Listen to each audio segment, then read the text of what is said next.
무려 15시간이 진행이 됐고요. 오늘 새벽 1시에 종료가 됐습니다. 주요 장면을 보고 와서 이야기 나눠보도록 하겠습니다.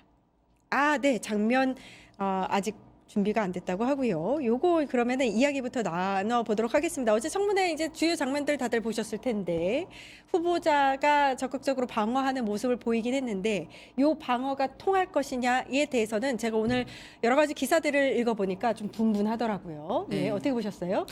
근데 이제 분분하는데 이제 사실 청문회 우리가 장관을 정치인으로 이렇게 선택을 할 때 보통은 이제 청문회가 잘 넘어가기 때문에라는 그런 룰이 있었는데 이 여의도의 룰을 이렇게 올해부터 깨지고 있다. 이번 정권부터 좀 깨지고 있는 것 같아요. 이해운 후보자 또한 지금 많은 분들이 이게 의혹 1인 1일 의혹이라는 별명이 있었잖아요. 네. 근데 그거에 대해 의혹을 확인하는 순간이었다.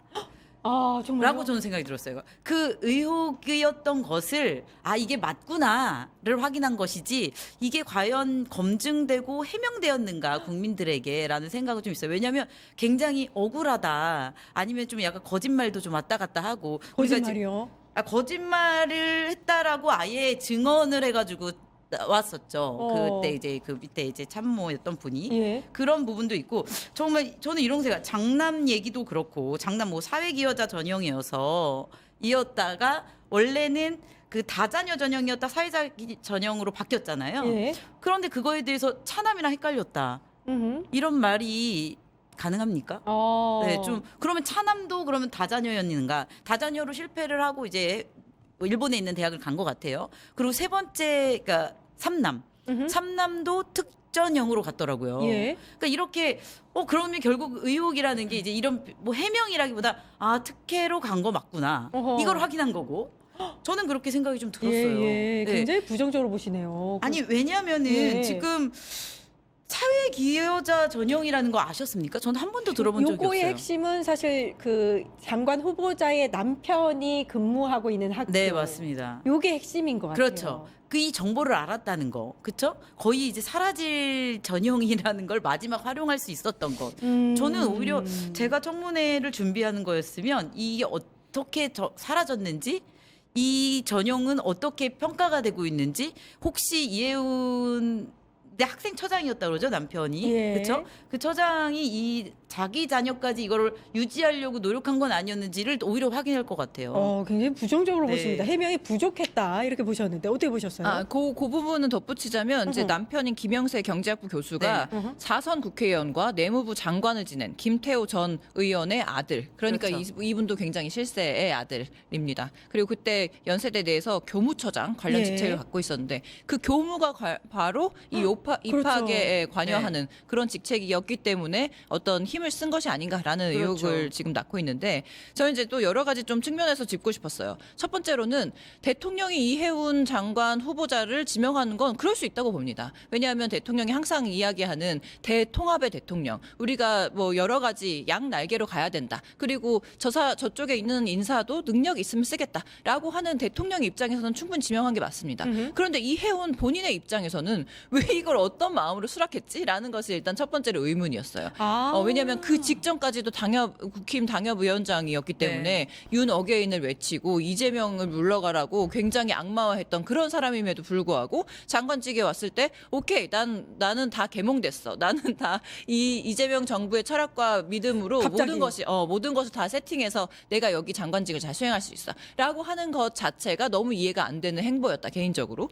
두 번째로는 이 여러 가지 의혹을 보면서 이 사람이 정말 이 높은 지위 국회의원을 여러 해 하면서 여러 분야에서 꼼꼼히도 잘 챙겨서 본인의 어떤 위신과 일신의 안위를 위해서 살았구나라는 것들을 우리가 확인할 수 있었다. 근데 이게 또 무엇이랑 연결이 되냐면 만약에 진짜 이 기재위 장관이 됐을 때 그 자리에 가서 정말 많은 인력들과 예산을 결정할 수 있는 그런 자리에 간다고 하면 그럼 그것을 또 본인 위주로 어떤 불법의 소지를 교묘하게 바꿔서 본인의 위주로 또 어느 정도 정도로 챙길 수 있을 것인가를 우리가 예측할 수 있기 때문에 이 사람이 여기 장관 후보자가 가면 안 된다고 생각하는 것 아닙니까?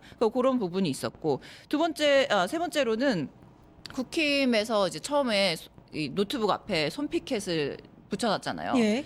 야라고 써 있고 네. 느낌표가 6개 달렸는데. 갑질. 아, 그렇죠. 그러니까 그것이 뭐 항의에 의해서 떼어지긴 했는데 우리가 또 그 녹취 파일을 많이 듣지 않았습니까? 굉장히 날선 그 목소리를 의원실에서 인턴은 정말 아무 힘이 없는 그런 지위예요. 근데 그 지위의 사람에 대해 그런 태도를 보였다는 것 자체가 굉장히 그런데 근데 이제 청문회에서 보인 모습은 어떻습니까? 막 눈물을 훔치고 그러니까 본인을 장관시켜줄 사람들이 요 앞에 있는데 요 앞에 있는 그 본인보다 갑인 위에 있는 이 사람들에게는 네. 굉장히 숙이고 굉장히 겸손한 모습, 굉장히 차분하게 모든 것을 다 뭐 그랬다는 듯이 앉아 있는 이 이중적인 태도가 정말 저렇게 해야지 저렇게 꼼꼼하게 많은 것을 챙기고 저 자리에 후보자까지 올라갈 수 있는 것인가라는 생각이 우리 들었습니다. 부대변인님 설명 들으니까 지명이 됐던 그 시작 전부터 지금까지의 그 모든 게 정리가 딱 됐는데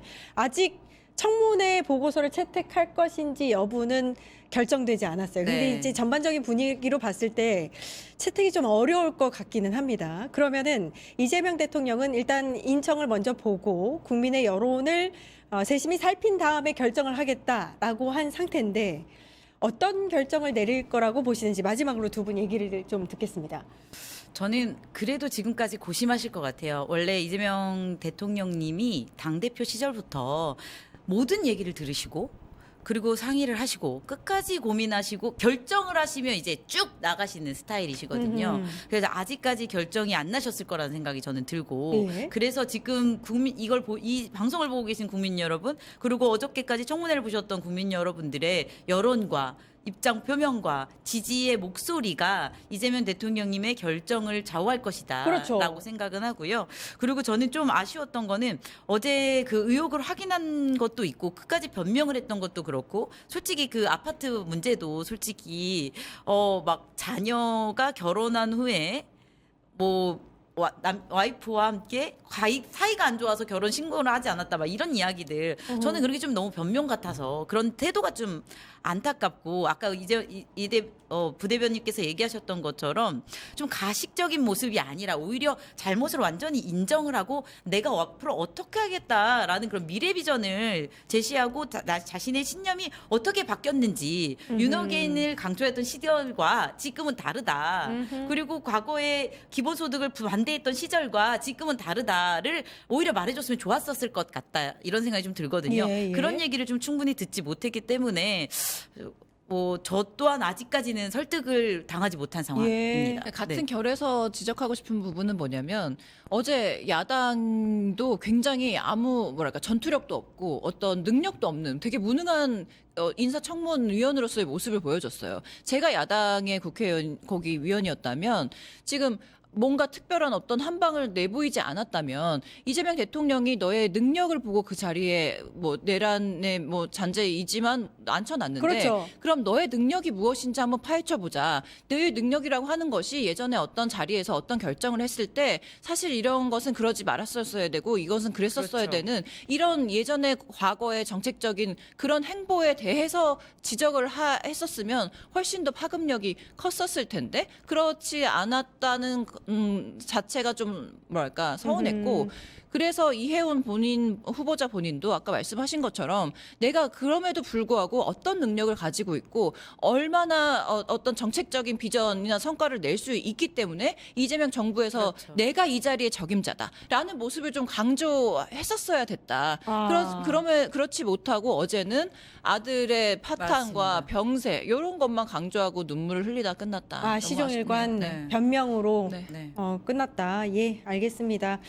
두 분 다 굉장히 부정적으로 보고 계신데 다음 주 즈음에 아마 결론이 나겠죠. 한번 지켜보도록 하겠습니다. 대통령의 고민이 굉장히 깊을 것 같습니다. 정치한 언니들 여기까지 하겠습니다. 김한나 민주당 서초갑 지역위원장님, 이지혜 전 민주당 상금 부대변인님 고생하셨습니다. 감사합니다. 감사합니다. 저는 내일 오후 4시 50분에 다시 찾아뵙겠습니다. 함께해 주신 여러분 감사합니다.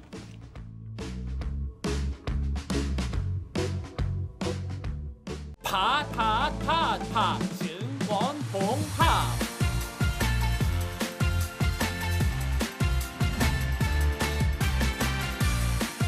이제 저녁 8시 30분 퇴근 후 퀴즈 한판. 혼자 하지 마세요. 같이 해요. 매일 저녁 8시 30분 많은 참여 바랍니다.